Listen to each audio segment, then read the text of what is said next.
Namo Venkatesaya. Welcome to Meena Tirumala updates. ఈ రోజు ఈ వీడియోలో తిరుమల స్వామివారి దర్శనం వివరాలు, ఇంకా ప్రతిరోజు ఎస్ఎస్డి మరియు దివ్య దర్శన టోకెన్స్ ఎన్ని గంటలకు ఇస్తున్నారు, ఎన్ని గంటలకు అయిపోతున్నాయి, అలాగే టీటీడీ వారి లేటెస్ట్ అప్డేట్స్, ఇలాంటి విషయాలు మీకు ఈ వీడియోలో తెలియజేస్తానండి.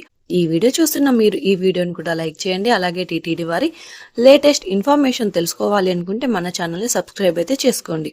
ఇక టీటీడీ వారి లేటెస్ట్ అప్డేట్స్ గురించి కూడా తెలుసుకుందాం. ఇప్పుడు టోకెన్స్ వివరాలు తెలుసుకుందాం. ఈ రోజు బుధవారం డిసెంబర్ 17వ తేదీకి సంబంధించిన ఎస్ఎస్టీ దర్శనం టోకెన్స్ డిసెంబర్ 16వ తేదీ అంటే నిన్నటి మధ్యాహ్నం 1 గంట నుంచి ఇచ్చారు. ఈ ఎస్ఎస్టీ టోకెన్స్ దాదాపు 15,000 టోకెన్స్ వరకు ఇచ్చారండి. ప్రతిరోజు కూడా ఈ టోకెన్స్ కోటా పూర్తి అయ్యేంత వరకు ఇస్తారు. అలాగే నిన్నటి రోజు సాయంత్రం 7 గంటలు కూడా టోకెన్స్ అయితే అందుబాటులో ఉన్నాయి. అలాగే రేపటి దర్శనం కోసం ఈ రోజు మధ్యాహ్నం 1 గంట పైన టోకెన్స్ అయితే ఇవ్వనున్నారు. అలాగే శ్రీవారి మెట్టుదారి టోకెన్స్ కూడా అలిపిరి వద్ద ఉన్న భూదేవి కాంప్లెక్స్లలో మాత్రమే టోకెన్స్ ఇచ్చారు. శ్రీవారి మెట్ట నడకదారి భక్తులకు కూడా నిన్నటి మధ్యాహ్నం 1 గంట నుంచి తిరుపతిలోని భూదేవి కాంప్లెక్స్లలో టోకెన్స్ ఇచ్చారు. ఈ టోకెన్స్ కూడా 2,000 టోకెన్స్ వరకు ఇచ్చారు. ప్రతిరోజు కూడా ఈ టోకెన్స్ కోటా పూర్తయ్యేంత వరకు ఇస్తారు. అలాగే నిన్నటి రాత్రి 8 గంటలకు కూడా శ్రీవారి మెట్టుదారి టోకెన్స్ అయితే అందుబాటులో ఉన్నాయి.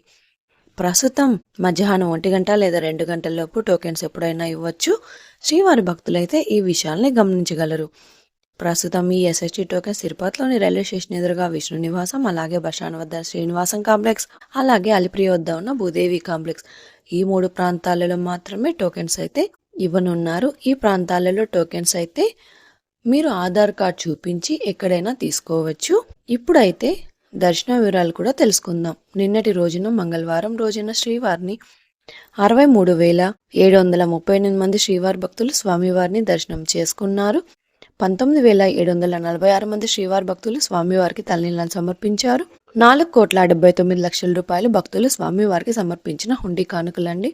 ఈ రోజు బుధవారం రోజు తిరుమలలో భక్తుల రద్దీ సాధారణంగా ఉన్నారు. ఈ రోజు ఉదయం 5 గంటలకు వైకుంఠంలోని 12 కంపార్ట్మెంట్లలో ఎలాంటి దర్శనం టికెట్స్ మరియు టోకెన్స్ లేని భక్తులు సర్వదర్శనం కోసం వెయిట్ చేస్తూ ఉన్నారు. అలాగే నారాయణగిరి షేడ్స్ అయితే ఖాళీగా ఉన్నాయి. ప్రస్తుతం ఇప్పటి వరకు ఎలాంటి దర్శనం టికెట్స్ మరియు టోకెన్స్ లేని భక్తులు వైకుంఠంలోని 12 కంపార్ట్మెంట్లలో వేచి ఉన్న భక్తులకు కూడా దాదాపుగా 5 నుంచి 6 గంటల సమయంలో దర్శనం అయ్యే అవకాశం అయితే ఉందండి.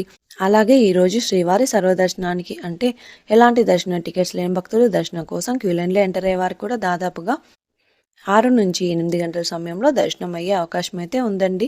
స్వామివారి దర్శనం కోసం వెళ్లే భక్తులను బట్టి దర్శన సమయాలలో మార్పులుంటాయి. కాబట్టి శ్రీవారి భక్తులు ఈ విషయాల్ని గమనించగలరు. అలాగే ఎస్ఎస్డి మరియు దివ్య దర్శనం టోకెన్స్ ఉన్న భక్తులకు సుమారుగా 3 నుంచి 5 గంటల సమయంలో దర్శనం అవ్వచ్చు. ఈ రోజు 300 రూపాయల స్పెషల్ ఎంట్రీ దర్శనం వారికి, అలాగే 500 రూపాయల విర్చువల్ సేవా దర్శనం టికెట్స్ ఉన్న వారికి 1 గంట నుంచి 3 గంటల సమయంలో దర్శనం అయ్యే అవకాశం అయితే ఉంది అండి. ఈ వీడియో చూస్తున్న మీరు ఈ వీడియోని లైక్ చేయండి. ఈ రోజు శ్రీవారి సర్వదర్శనం అంటే ఎలాంటి దర్శనం టికెట్స్ మరియు టోకెన్స్ లేని భక్తులు దర్శనానికి వెళ్ళాలి అంటే వైకుంఠం 2 వద్ద ఉన్న క్యూ లైన్ నుంచి వెళ్లాల్సి ఉంటుంది. క్రౌడ్ ఎక్కువైతే కృష్ణతేజ వద్ద ఉన్న క్యూ లైన్ నుంచి ఎంటర్ అవ్వాల్సి ఉంటుంది. ఎస్ఎస్డి మరియు దివ్య దర్శన టోకెన్స్ ఉన్న భక్తులు మాత్రం ఏటీజీహెచ్ సర్కిల్ వద్ద ఉన్న క్యూ లైన్ నుంచి ఎంటర్ అవ్వాల్సి ఉంటుంది. ఇక 300 రూపాయలు మరియు 500 రూపాయల దర్శన టికెట్స్ ఉన్న భక్తులు మాత్రం వైకుంఠం 1 ముందు ఉన్న క్యూ లైన్ నుంచి ఎంటర్ అయ్యి స్వామివారిని దర్శనం చేసుకోవాల్సి ఉంటుందండి. ఇంకా మీరు టీటీడీ వారి తాజా ఇన్ఫర్మేషన్ ఫాస్ట్గా తెలుసుకోవాలి అనుకుంటే మన వాట్సాప్ ఛానల్ కూడా ఫాలో అవ్వచ్చు. ఈ వాట్సాప్ లింకును ఈ వీడియో డిస్క్రిప్షన్లో అయితే ఇచ్చాను, చూసి ఫాలో అవ్వండి. ఈ వీడియో మీకు నచ్చినట్లయితే మీ ఫ్రెండ్స్ అండ్ ఫ్యామిలీ మెంబర్స్కి షేర్ చేయండి. మీరు ఈ వీడియోని ఎక్కువగా లైక్ చేస్తే శ్రీవారి భక్తులు ఇంకా ఎక్కువగా ఈ వీడియోని చూసి తిరుమల తాజా సమాచారాన్ని తెలుసుకునే అవకాశం ఉంటుంది. మీకు కూడా ఏదైనా సందేహాలు లేదా టీటీడీ అప్డేట్స్ గురించి తెలుసుకోవాలి అనుకుంటే కింద కామెంట్ చేయండి. మీ కామెంట్లకు సమాధానం ఇవ్వడానికైతే ప్రయత్నిస్తాను. ముందుగా మన ఛానల్ కూడా సబ్స్క్రైబ్ అయితే చేసుకోండి. ఈ వీడియోని లైక్ చేయండి మరియు ఈ వీడియోని షేర్ చేయండి. నెక్స్ట్ వీడియోలో టీటీడీ వారి తాజా సమాచారంతో మళ్ళీ కలుసుకుందాం. ఓం నమో వెంకటేశాయ.